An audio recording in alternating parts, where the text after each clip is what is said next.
यानी इस वक्त पाकिस्तान में अमलन जो तेल है वो अमेरिका से भी आपको महंगा दिखाई दे रहा है। बिल्कुल ऐसे ही। इसका मतलब ये हुआ कि कम से कम 200 रुपए वो पैसे ले रहे हैं जो आपका टैक्स है। आप अपनी नालायकी को मेरी जेब के ऊपर लाना चाहते हैं और मेरे ख्याल से ये जुल्म है और हुकूमत जो है उसने लोगों को ज़िबा किया। आप 37,000 नहीं, अगर आप 3,70,000 कमाते हैं पाकिस्तान में इस वक्त, तो आप उसमें भी गुजारा नहीं कर सकते। 34 लीटर फ्यूल भी डलवाए ना तो 6 से 7,000 कॉस्ट बढ़ गई है। बिजली महंगी होगी आपकी। जब आप जाएंगे तो फिर हर चीज, हर शख्स, आपका जो बिजनेस है, आपकी कॉस्ट बढ़ गई है। पहले सर आपने कहा कि 37,000 रुपए दे रहे हैं, आप उसको पहले कुछ दे ही नहीं रहे, उसकी जेब से मजीद निकाला, और जो उसकी जेब से निकाल रहे हैं उसकी बुनियाद पे आपकी अय्याशियों में कमी नहीं हुई। पंजाब गवर्नमेंट ने ऐलान किया, वफाकी हुकूमत ने ऐलान किया कि हम जो है वो पब्लिक ट्रांसपोर्ट फ्री करने जा रहे हैं। जितना रिलीफ दे सकते हैं, जिस तरीके से दे सकते हैं, अप्रिशिएट करते हैं। हमारी इनकम वहीं की वहीं है। अमेरिका में $4 फी गैलन के ऊपर चला गया है। पर कैपिटा इनकम भी तो देखें, मोर देन 90,000 लेते हैं एक साल के अंदर वो, और आपको पता है पाकिस्तान की पर कैपिटा इनकम कितनी है? $1,500 भी नहीं है। ये IMF अरबों रुपए के जहाज खरीदने से क्यों नहीं रोकता? IMF आपके अफसरों के लिए डाले खरीदने से रोकता क्यों नहीं है?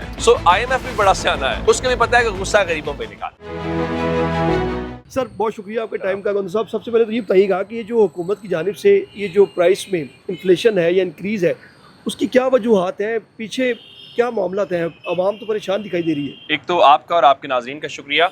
असल बात यह है कि दो चीज़ें उसमें हैं। पहली बात यह है कि अगर कोई ये कहे कि जंग नहीं है और उसके असरात नहीं है तो ये बात गलत है। बिल्कुल ठीक। अमेरिका के अंदर इस वक्त जो एक गैलन है जो 3.78 लीटर की होती है, वो $4 पे पहुंच चुकी है पर गैलन। बिल्कुल ठीक। लेकिन पाकिस्तान में आपको पता है कि जो गैलन है अगर उस पर आप रखें तो वो उससे भी ज़्यादा महंगी हो चुकी है। यानी इस वक्त पाकिस्तान में अमलन जो तेल है वो अमेरिका से भी आपको महंगा दिखाई दे रहा है। बिल्कुल ऐसे ही।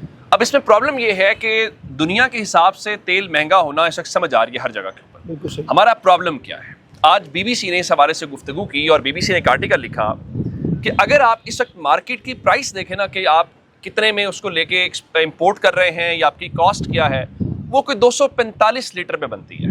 245 रुपए फी लीटर के ऊपर। फी लीटर पाकिस्तानी। आप आज के दिन का आपका रेट जो रात आपने निकाला वो 458 रुपए है या 450 हम कह लेते हैं। इसका मतलब ये हुआ कि कम से कम 200 रुपए वो पैसे ले रहे हैं जो आपका टैक्स है। टैक्सेस है। बिल्कुल। अच्छा, यानी आप लोगों से इनकम टैक्स नहीं ले पाते, फिर आप इनडायरेक्ट टैक्सेस लेते हैं। अब प्रॉब्लम ये है कि आप अपनी नालायकी को मेरी जेब के ऊपर लाना चाहते हैं। अब इसका मतलब क्या होगा कि जब आपने ये प्राइसेस बढ़ाई हैं, इसको सिर्फ पेट्रोल और डीजल, बाइक, मोटरसाइकिल, गाड़ी की नज़र से ना देखा जाए। बिल्कुल सही है। इसको हर चीज़ की कॉस्ट बढ़ने से देखा जाए, और मेरे ख्याल से ये जुल्म है और हुकूमत जो है उसने लोगों को ज़िबा किया है। अभी आपने बात की कि ये सिर्फ पेट्रोल की कीमतों की जो है वो उसमें ज़्यादती ना देखी जाए, बल्कि ये जो ज़्यादती है ये दूसरे जितने भी अवामिल हैं उन पर असरअंदाज होती है। यानी कि रोज़मर्रा की जो आप ग्रॉसरी बाय करते हैं वहाँ तक ये महंगाई जाएगी। आम शख्स जो जिसकी सैलरी 37,000 रुपये गवर्नमेंट ने रखी हुई है कि उसको 37,000 पर मंथ आपने पे करना है मिनिमम, वो बंदा कैसे गुजारा करेगा? वो तो मर जाएगा वो। अच्छा, मेरा ख्याल ये है कि अगर ये पाकिस्तान में इतने लोग कमाते ही नहीं है, आप 37,000 नहीं, अगर आप 3,70,000 कमाते हैं पाकिस्तान में इस वक्त इस लम्हे के लिए, तो आप उसमें भी गुजारा नहीं कर सकते। नहीं कर सकते। अब देखिए, आपके पास गाड़ी है या मेरे पास गाड़ी है, चले हम एवरेज 32, 34, 36 लीटर फ्यूल डलता है। आप अगर 34 लीटर फ्यूल भी डलवाए ना तो 6 से 7,000 कॉस्ट बढ़ गई है एक टैंकी के ऊपर। यानी आप इसको और तरह से देखते हैं, हम एक महीना पहले पेट्रोल खरीद रहे थे 265 रुपए, 250 रुपए, अब 200 रुपया कॉस्ट बढ़ गई है पर लीटर के हिसाब से। तो आप मेरे के साथ क्या होगा? जब आप ये जाएंगे तो बिजली महंगी होगी आपकी। जब आप जाएंगे तो फिर हर चीज, हर शख्स, आपका जो बिजनेस है, आपकी कॉस्ट बढ़ गई है।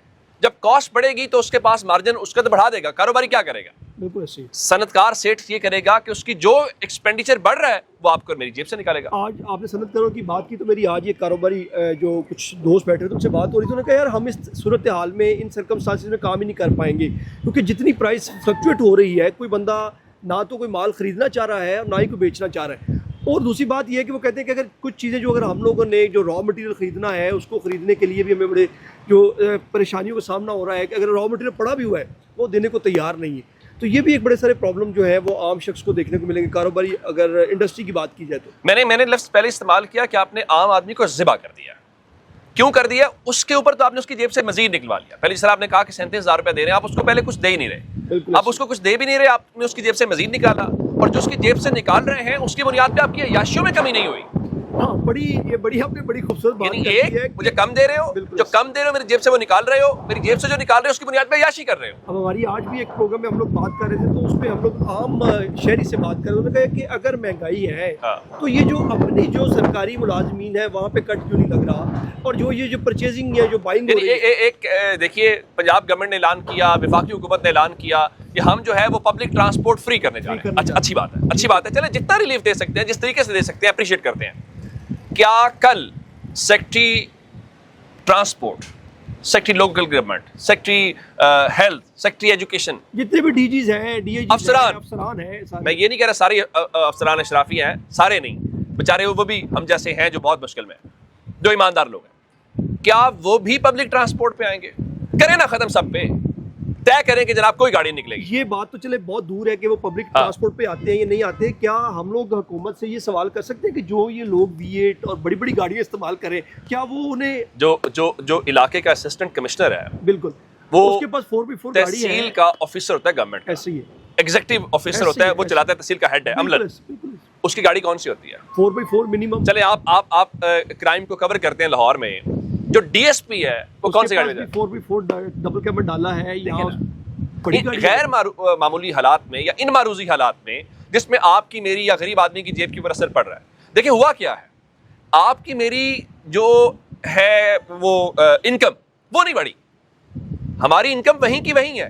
अगर उसे डॉलर में करेंगे शायद वो डी वैल्यू होगी, लेकिन हमारी जो कॉस्ट है वो बढ़ गई, कहाँ से बढ़ेगी? अब इसकी एक सबसे बड़ी एग्जांपल ये है कि अगर आप यूरोप जाते हैं या हाँ। यूके जाते हैं, तो अगर वो कोई इन्फ्लेशन करते हैं तो वो फिर आपका वेज रेट बढ़ा देते जी हैं। हाँ। हमारे मुल्क में ऐसा कुछ सीन ही नहीं है। जब आप और मैं आवाम के ऊपर- बात कर रहे थे ना कि अमेरिका में $4 फी गैलन के ऊपर चला गया है, तो पर कैपिटा इनकम भी तो देखें, पर कैपिटा इनकम देखिए, मोर देन 90,000 लेते हैं एक साल के अंदर वो, और आपको पता है पाकिस्तान की पर कैपिटा इनकम कितनी है? $1,500 भी नहीं है। $1500 भी नहीं है। अच्छा, आखिरी सवाल मुझे थोड़ा सा कंप्रीहेंसिव जवाब देना है आपने इस हवाले से कि जब भी कोई मुश्किल हालात होते हैं या कोई ऐसी सूरत हाल क्रिएट होती है जिसमें इन्फ्लेशन या महंगाई होती है, उसमें हमारे जो इकोनॉमिस्ट होते हैं वो हमेशा बात करते हैं जीडीपी की, फिस्कल पॉलिसी की।